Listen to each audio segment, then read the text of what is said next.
Hello, my name is Henry Keane. This is News Pulse at UATV. Welcome to the show. Today in the episode, Ukrainian drones paid a fiery visit to the Russian port of Novorossiysk. The Navy frigates and oil cargo terminal are damaged. In March 2026, Russian army has lost in dead and wounded more than they could replenish. When Russia's loss becomes Ukraine's gain, while previous Syrian Russia's backed dictator Assad have fled to Moscow, Zelensky in Damascus strengthens strategic ties with the new Syrian leadership. Drones target oil terminal Shez Karis in Novorossiysk. OSINT analysts have confirmed strikes in at least 3 locations, 2 harbor piers damaged, as well as oil measurement units, 2 crucial components without which it is technically impossible to dispatch oil to purchasing side. Analysts point out that simultaneous strikes on these specific objects result in a de facto halt of all shipments of the port. Even so, the piers themselves can be repaired quite fast. The terminal will remain in a blind mode without the proper restoration of its oil measurement machinery. This Shez Karis oil facility is the largest oil and liquid cargo terminal in southern Russia, supplying fuel to the Russian army currently fighting against Ukraine. And 2 more good news. Ukrainian drones have struck the frigate Admiral Grigorovich that was located in that port of Novorossiysk, and also the attacked Sivash drilling rig. To that frigate, this was confirmed by Unmanned system forces. The Admiral Grigorovich is the lead ship of the Russian Navy's project Burevestnik. It is a carrier of Kalibr cruise missiles, by the way, which Russians launch to attack Ukraine daily. 1 more oil refinery and power plant damaged during a drone attack in Russia's Nizhny Novgorod Oblast. The attack was confirmed by the commander of the Unmanned System Forces, Robert Madyar-Brovdi. After a drone attack, a fire broke out. The Kstovo refinery is one of Russia's leading oil refineries and plays an important role in supplying the entire Moscow region. Its primary oil processing capacity is about 17 million tons annually. The plant produces more than 50 types of products, including petrol, aviation and diesel fuel. Meanwhile, head of the office of the president, Kirill Budanov, said Ukraine has received requests from some foreign allies to halt its regular airstrikes on Russian oil refineries as a surge in global oil and fuel prices was driven by the Iran war. Let's answer this diplomatically. We are receiving certain signals about this. Kirill Budanov, head of the office of the president of Ukraine. But the fact is, Ukrainian deep strikes are working. Sanctions have a great effect. According to Bloomberg, last week, Russia exported 16 million barrels of oil on 22 tankers, which is 43% less. Cumulative shipments from Baltic ports also dropped to their lowest since the full-scale war began, with only 4 tankers loaded in Primorsk and 2 in infamous Ust-Luga during the week.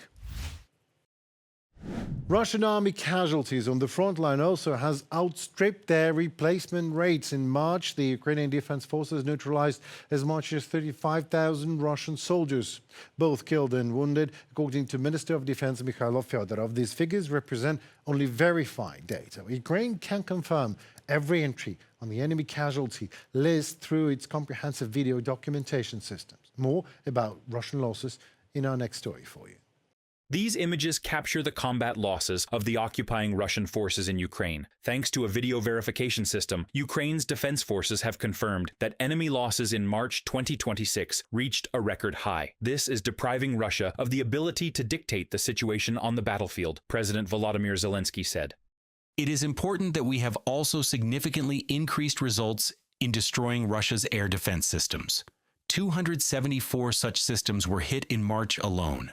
There are also tangible results in destroying Russian warehouses and military logistics. The Ministry of Defense, together with the armed forces, will present the public with a detailed report for March, the data that can be made public. Volodymyr Zelensky, President of Ukraine, on Telegram.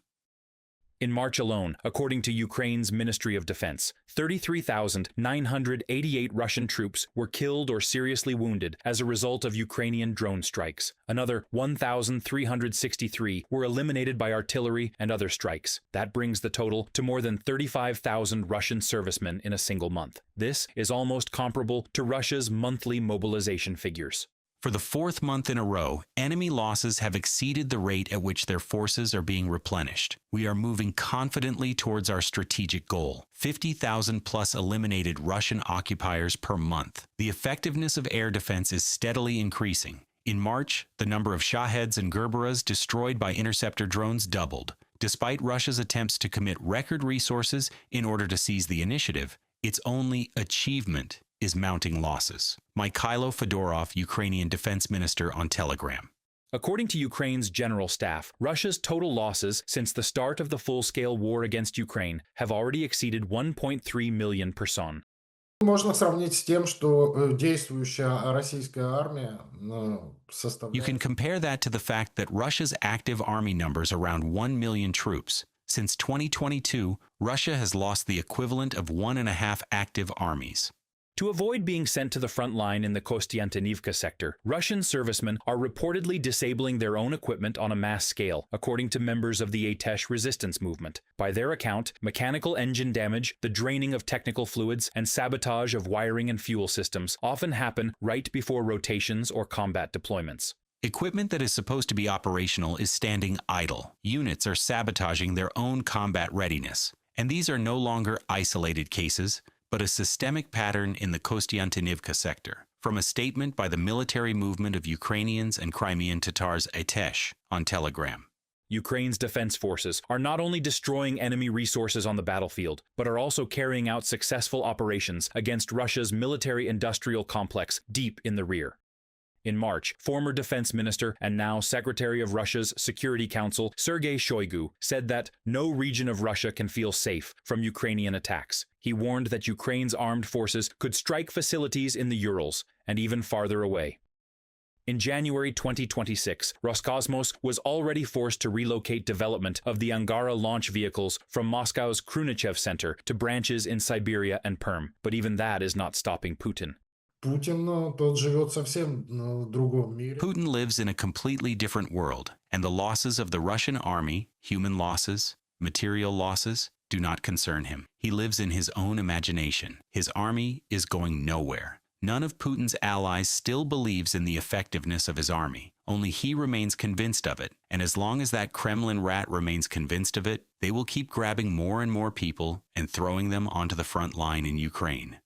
Despite the huge losses at the front, Kremlin spokesman Dmitry Peskov said Russia would continue the war against Ukraine until all of its goals are achieved. He also claimed that Kyiv should withdraw its troops from Donbass today, or better yet, yesterday. According to him, the withdrawal of Ukrainian forces would help move towards a political and diplomatic settlement of the conflict. In 12 years, Russia has failed to seize the entire territory of Donetsk region, and it will not be able to do so within the 2 months stated in the Kremlin's ultimatum either. Inside Russia itself, experts believe a mobilization could still be announced. That would mean that all other options for preserving the combat capability of the Russian army have been exhausted. Reported by Natalia Husak, UATV News. The Ukrainian president has toured the Gulf region in recent weeks, meeting leaders in Qatar, Saudi Arabia, Turkey, and the United Arab Emirates as Tehran retaliates against US-Israel operations with drone and missile strikes across the region. Volodymyr Zelensky visited Syria, the latest in a string of visits to the Middle East in the wake of the US-Israel war with Iran. Zelensky met with Syrian President Ahmad al-Sharaa in Damascus. The visit of Damascus is the first just leader-level visit since diplomatic relations between Ukraine and Syria were restored in September 2025, when Zelensky and al-Sharaa met on the sidelines of the United Nations General Assembly in New York. Ukraine then supported Syria after the fall of Russia-supported Assad regime, and today is ready to continue working with Damascus on stability and development. Two countries will work closely together so that the two people can become stronger and their economies can thrive. We discussed the situation in the region and the prospects for its change for the better. We also discuss the circumstances of Russia's war against Ukraine. I am grateful for the support. There is great interest in exchanging military and security experience. We are ready to work together to increase the capabilities of our states and peoples. Volodymyr Zelensky, President of Ukraine, on Telegram. More in regards to Zelensky's visit to Syria, Turkey's influence and stance in a new geopolitical axis no less being built in the region shouldn't be underestimated. Turkish political assistance is immense, and for a good reason. It is not an aid or humanitarian help of sorts or any sort of publicly declared alliance today that tomorrow can be just dismissed subject to a swiftly changing geopolitical scenery. No, it's the alliance that itself will shape the geopolitical scenery of the region for decades to come. That is the alliance built on mutually beneficial interests that coincide. And today, what is happening in Syria, both Turkey and Ukraine are seizing the improved momentum lost by Russia and Assad back in the day. On the previous stop in his Middle East tour, Zelensky met with his Turkish counterpart, President Erdogan, in Istanbul on April 4th. Erdogan and Zelensky were talking about future gas infrastructure, including the possibility of jointly developing those gas fields that Ukraine possesses, amongst the largest they are and the richest in the world.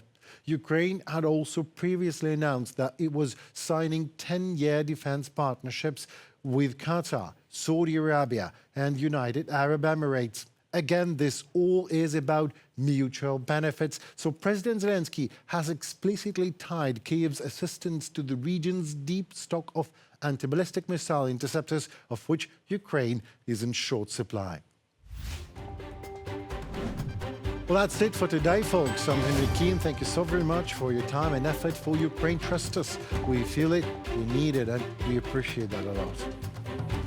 And I also urge you to comment, like, and subscribe to our channel. Let's see what the next day holds for all of us, shall we? Here at TV will keep you posted on that with a touch of Ukrainian perspective as usual. So stay safe and tuned for more. See you tomorrow, right?